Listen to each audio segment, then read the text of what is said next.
Suan bateh ijekno kabar sepasar. Petugas gabungan gelar tes urin nok pirang-pirang omah kos nok Kabupaten Tuban. Kasile akeh wong papat sing nok kos positif ngonsumsi narkotika. Kabeh wong kuwi diamakno nok kantor BNNK Tuban gawe dijaluki keterangan. Petugas BNNK Tuban, TNI, Polri karo Satpol PP nok Jemah isuk gelar razia tes urin nok sakjumlah omah kos sing diduga digawe panggon narkoba. Razia digelar nok papat kos sing beda, mulai teko loro kos nok Kecamatan Jenu karo loro kos nok Kecamatan Tuban. Wong-wong sing manggoni kos ditekani karo dijaluki tes urin nok petugas BNN.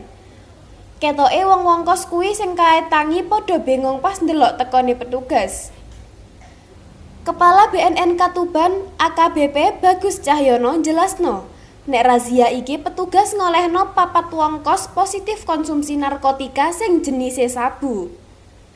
Nok kos wilayah Jenu diamanno loro wedok inisial MF 31 tahun karo SR 32 tahun karo siji lanang sing inisial FI 35 tahun karo nok kos wilayah Tuban diamanno lanang sing inisial AG 17 tahun.